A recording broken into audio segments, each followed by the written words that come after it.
Hello everyone and welcome to Keyforge with KevBot, the series dedicated to making you guys better Keyforge players. Today we have a special video for you guys. We're going to be talking about discarding, when and why you should be using this non-intuitive mechanic and how it's going to help you guys win more games. So for those of you guys that don't know, discarding is a mechanic in Keyforge where you can discard cards of the active house on your turn in the case that you don't want to be playing them. So first off, we're just going to hit why you would be wanting to get rid of your own cards. So obviously it's a little bit non-intuitive. I mean, a lot of people would think that discarding cards is going to put you at a card disadvantage, but in Keyforge, for you guys that have been playing, you know that you're going to be drawing back up to your maximum hand size at the end of each turn. So what you're really doing is just cycling your card for the opportunity to play another one. This brings me to a really interesting idea from actually economics, right? Opportunity cost for those of you that have taken economics classes. It's the loss of potential gain from other alternatives when one alternative is chosen. So when you choose not to discard an effect, you say, hey, this card's so good, I'm going to be able to use it a couple turns down the road. It's going to be really good. You're actually losing out on cards that you could have drawn by discarding it, right? This leads me to a term I've coined, the cascading effect. So basically, if you're choosing to hold a card in hand, you're losing out on multiple draws you could have gotten by getting rid of that card, right? Because if you get rid of the card, you're going to get one card. But maybe you're able to play that next card within the next turn or two. That's going to draw you another card, and another card, and another card. So you're basically trading just holding that one card in hand, even though it might be powerful, for 3, 4, 5 cards down the road, which could be enough value between those cards to end up getting more value that you would have had if you just kept that original card in your hand. Like I said, it also helps you cultivate the houses in your hand for future turns. If you're getting rid of a Mars card and you're planning on doing shadows next turn, maybe you draw another shadows card. So you're doing more powerful turns every single turn, which is what you want to be doing in this game. And also your deck cycles. So you want to be playing your best cards as many times as possible. So even if you get rid of them, you're going to have the opportunity to get them back. You're also going to cycle through your deck more quickly to play your other really strong cards because you're going to have multiple strong cards in your deck. So those are just a couple of reasons why you should be discarding. But now we're going to look at when you should be. There's two specific cases that I've sort of identified here. The first is when the card is actively bad in the current board state, and it's unlikely to be good in the near future, so say 2 to 3 turns from now. So this includes narrow cards like Pit Lord and Key Charge, and two-sided effects like Phosphorus Stars and Coward's End. So stuff like Key Charge, obviously, if you're not even close to 6 or 7 Amber, it's just a dead card in your hand. And then two-sided effects, if you're ahead on board already, you don't want to be using these effects because you're catching your opponent up basically for free. So this is the first case scenario, and the next one is when a card could be used by an opponent to generate more advantage for them than yourself. So this one's a little bit more complicated, but we'll start with a simple case like Magod of the Rat. If your opponent doesn't have any amber, when you go to play it, it's not going to steal anything for you. But when it leaves the play, by dying or getting bounced, your opponent's still going to get that 2 amber. So it's a net loss for you unless you've been able to generate 3 or more amber by reaping or other card effects while it's been on the board.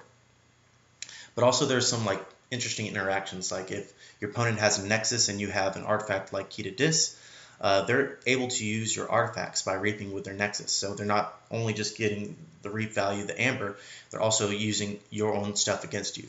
So that's something to watch out for. Also, I mean, Aether Spider and Bait and Switch. This is a really interesting interaction. Basically, if you say you have like 5 amber, your opponent doesn't have any, they bait and switch you. And if you have Aether Spider on the field, they're gonna be able to steal all of your amber. It's gonna all go on top of the Aether Spider, and then once they eventually get rid of that, they're gonna get all of the amber back. So that's a really interesting interaction you want to be wary of if your opponent's playing Shadows and you have Aether Spider in your hand. But just to illustrate this a little bit more, we're going to go into a couple examples from my gameplay experience, and you guys can sort of decide if you would have discarded or kept it in your hand. You can see what I did, and I'll explain how everything worked out for me. Okay guys, this is our first gameplay example here.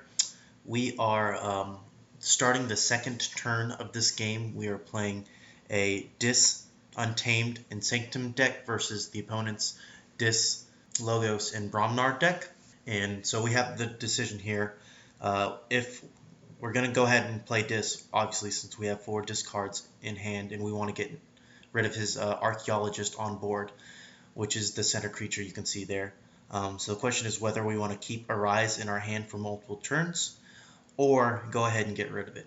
So I want you guys to take a second, let me know in the comments which one you think is the correct choice, whether to keep or pitch this Arise. I will let you guys know the decision I came at was to get rid of it. The reason being I wasn't sure when the next time I was going to be able to even play Dis, depending on the cards I draw, and I have nothing in my deck at this time, so there's not a whole lot of reason for me to keep Arise. It'd probably be 6 or 7 turns before I got a decent Arise off. So that is why I chose to discard it in this scenario. Alright guys, this is the second scenario. We are in the same game. So this is towards the end of the game, about 9 or 10 turns in.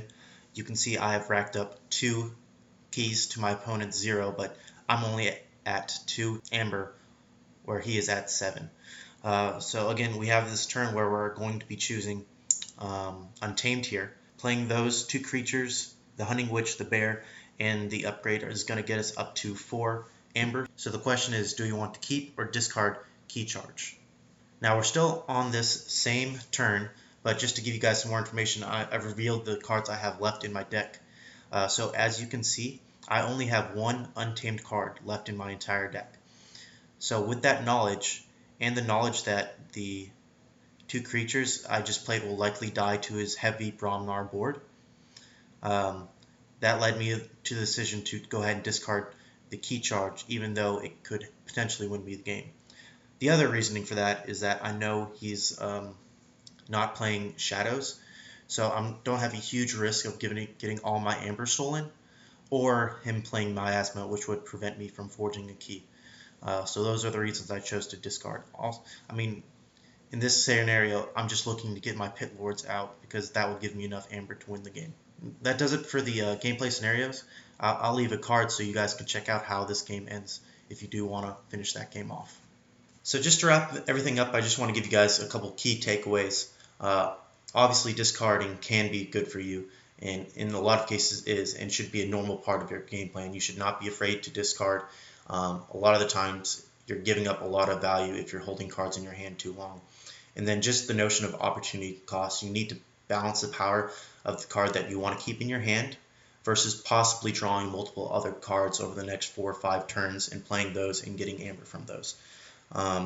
So it's just something that comes with more game time and more experience, that you're going to get a feel for what's worth keeping versus what you want to be throwing away. That'll do it for this video, guys. Let me know down in the comments below your opinions on discarding, how often you guys have been doing it, if it's been working out for you guys, anything like that. If you guys did enjoy this video, please like, comment, and subscribe. It really does help me out so much.